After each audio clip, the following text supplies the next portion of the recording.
Summa qala hafidhahullahu ta'ala du'a us-safar. Ya. Atau itu di hamish di bawah ya, disebutkan di bawah.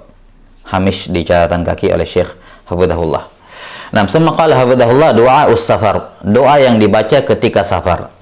Yang dimaksud dengan doa yang dibaca ketika safar di sini yakni doa yang dibaca ketika awal akan safar. Ketika awal akan safar. Ya.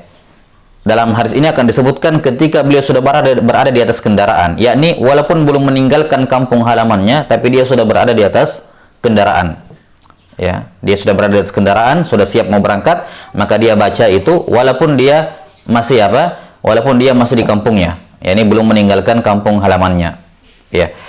Dan kalau dia lupa baca di awal, maka dia boleh baca di tengah-tengah. Nah, ketika di tengah safar dia baru ingat dia belum baca doa tadi, maka dia baca ketika dia ingat.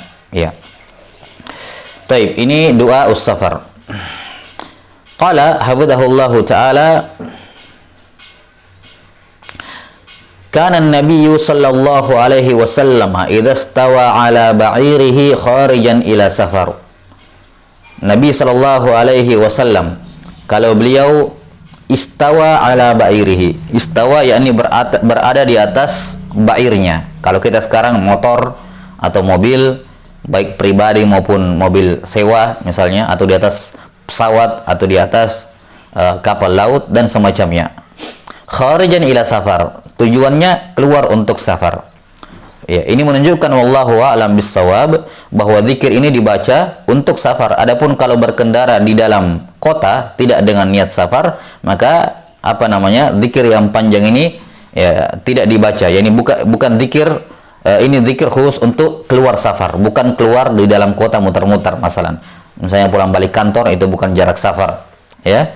Pulang balik safar walaupun ada zikir tertentu tentunya dibaca ketika keluar rumah, dan kalau dia naik di atas kendaraan dia baca bismillah, tidak itu sahal, tentunya perkara yang disyariatkan membaca basmalah pada segala sesuatu yang baik ya, atau pada perkara-perkara yang mubah ya, dibolehkan seorang dianjurkan membaca basmalah. Nah, adapun zikir yang tersebut di sini dikatakan kharijan ila safar, kalau mau safar. Apa yang beliau baca? Kabbara salatan. Beliau bertakbir sebanyak 3 kali. Allahu akbar, Allahu akbar, Allahu akbar. Ketika di atas kendaraan. Summa qala, kemudian beliau membaca ayat subhanalladzi sakhkhara lana hadza wa ma kunna lahu muqrinin wa inna ila rabbina lamunqalibun. Maha suci Allah Ta'ala yang sakhkhara lana, yang memudahkan untuk kita kendaraan ini, markab ini ya, kendaraan ya, untuk bisa kita naiki, untuk kita bisa tunggangi. Wa ma kunna lahu muqrinin, dan kami tidak akan mampu untuk muqrinin, disebutkan di bawah ay qadirin ala istimali hadzal markub laula taskhirullah. Kami tidak akan mampu menundukkan hewan ini untuk bisa kami naiki kecuali karena bantuan Allah Ta'ala ya. Demikian pula kendaraan-kendaraan lain. Wa inna ila rabbina lamunqalibun, yakni sairun ilaihi ba'da mamatina. Dan kami hanya kembali kepada Allah ketika kami akan kembali kepada Allah setelah kami meninggal. Baik, bagi perempuan yang haid masalan atau nifas kemudian dia safar, maka ketika dia baca ini dia niatkan ini sebagai zikir. Ya, dia niatkan ini sebagai zikir. Kenapa? Karena perempuan haid dan nifas tidak boleh membaca Al-Qur'an. Perempuan haid dan nifas tidak boleh membaca Al-Qur'an. Demikian pula orang yang junub. Tidak boleh membaca Al-Quran. Maka kalaupun dia baca ini, maka dia niatkan ini sebagai zikir safar, bukan sebagai ayat Al-Quran. Ya, bukan sebagai ayat Al-Quran. Nah, setelah dia baca ini, ya, dilanjutkan dengan doa, Allahumma inna nas'aluka fi safarina hadzal birra wat taqwa wa minal amali ma tardha. Ya Allah, kami meminta kepadamu ya, agar menjadikan safar kami ini sebagai safar kebaikan dan ketakwaan. Ya, dan semoga kami bisa mengamalkan apa yang Engkau ridhoi di dalam safar kami ini atau pada tujuan safar kami ini. Ini safar ini adalah safar yang baik, safar untuk tujuan yang baik, dan semoga apa yang kami lakukan di perjalanan atau setelah tiba di tujuan itu semua berputar di atas kebaikan, ketakwaan dan apa yang Engkau ridhoi. Allahumma hawwin alaina safarana hadza wa thwi anna bu'dah. Ya Allah, permudahlah safar kami ini. Permudahlah safar kami ini dan pendekkanlah jaraknya. Pendekkanlah jaraknya. Baik, yakni ketika seorang itu, yang dimaksud dengan memendekkan jarak di sini bukan memendekkan jarak hakiki dari 100 kilo menjadi 95 misalnya. Dan bukan itu yang dimaksud di sini. Ya, dan ini juga yang dimaksud dalam hadis-hadis yang disebutkan bahwa bumi itu lebih pendek ketika di malam hari. Ya, bukan yang dimaksud dengannya memendek secara hakiki. Memendek secara hakiki, demikian dijelaskan oleh sebagian masyayikh kami bahwa itu bukan memendek secara hakiki. Ya, tapi maksudnya begini. Kalau kita berkendara kadang kalau kondisinya tegang, capek, lelah, itu kayak perasaan jauh. Tapi kalau kita dalam kondisi nyaman, itu kayak dekat. Ya, ini hal yang bisa mujarrab, yang dirasakan oleh setiap orang. Misalnya, kadang orang mengatakan, kadang perjalanan pulang lebih pendek dibandingkan perjalanan ketika pergi. Ketika pergi, kenapa kayak terasa panjang, ketika pulang sudah lebih pendek jaraknya. Ya, nah. Itu dikarenakan dari kondisi. Artinya ketika seorang have fun dengan perjalanannya, nyaman dengannya, maka kadang jarak tidak terasa. Jarak tidak terasa, sehingga lebih dekat dia rasa. Makanya dikatakan di sini, hawwin alaina, ya Allah, permudahlah safar kami ini, sehingga kalau safar ini menjadi mudah, maka seakan-akan jaraknya pendek. Wa thwi anna bu'dah. Ya. Jelas sampai sini, seakan-akan safarnya menjadi pendek. Ya. Kadang seorang mengatakan, kok biasanya segini kita belum sampai, ini nggak terasa sampai, kan begitu. Itu dari kondisi dirinya, jadi bukan bermakna betul-betul bumi itu jaraknya menjadi dipangkas misalnya, tidak seperti itu, ya. Taib. Wa tuwi anna bu'dah. Taib. Dan inilah syariat kenapa Nabi sallallahu alaihi wasallam mensyariatkan berjalan di malam hari.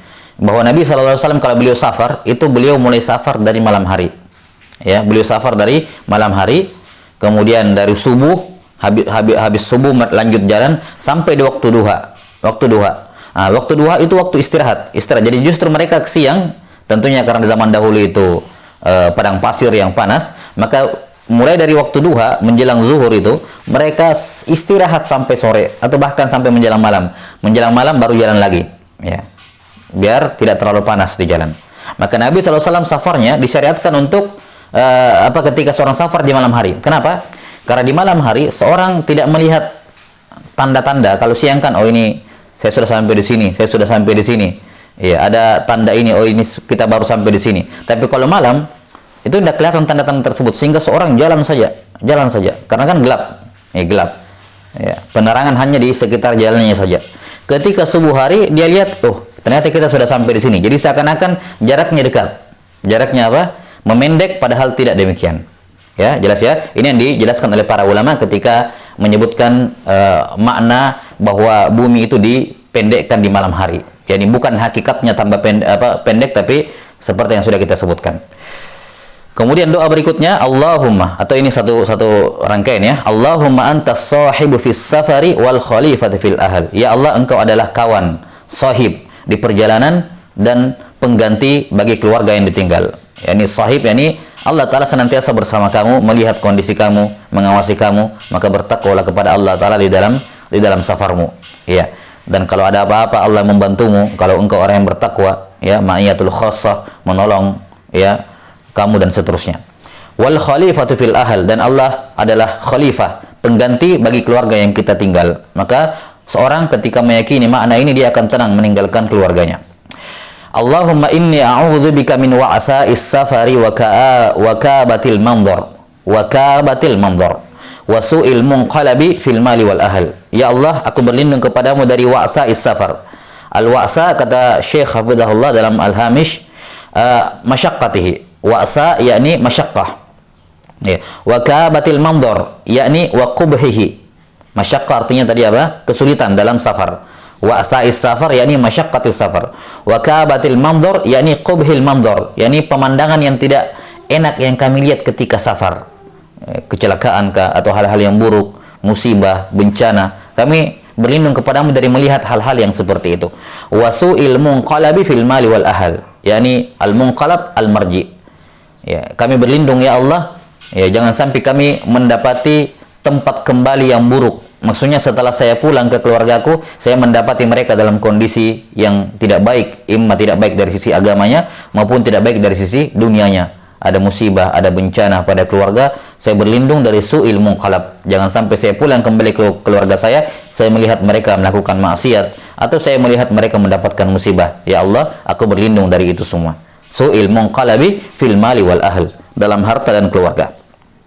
Taib, ini zikir yang dibaca ketika pergi safar, meninggalkan tempat ketika naik di atas kendaraan untuk safar. Wa idza raja'a qalahunna wa zada fihin.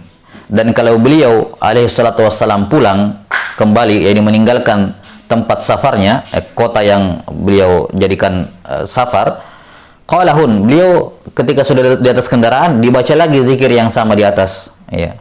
Tapi ada tambahan, wazada fihin, ditambahkan di akhirnya, ayibuna taibuna abidun li rabbina hamidun. Yang dimaksud dengan ayibun, kata beliau, rojiun. Ayibun, yakni ya Allah, kami ini orang-orang yang rojiun, kembali kemana? Kembali ke kampung halaman kami. Kami sedang perjalanan pulang menuju kampung kami. Dan sebagaimana kami pulang menuju kampung kami, taibun, kami juga bertaubat kembali kepadamu ya Allah. Kembali kepadamu ya Allah. Abidun, seraya kami adalah orang-orang yang beribadah kepadamu ya Allah, li rabbina hamidun, dan kami orang-orang yang senantiasa memuji kepadamu ya Allah, ya, kepada Tuhan kami. Taib. Ini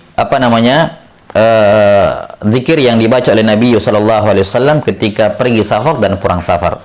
Nah, kemudian apa yang dibaca di tengah-tengah safar? Apa yang dibaca di tengah-tengah safar? Nah, ini kita akan jelaskan di bab berikutnya. Wallahu a'lam bishawab.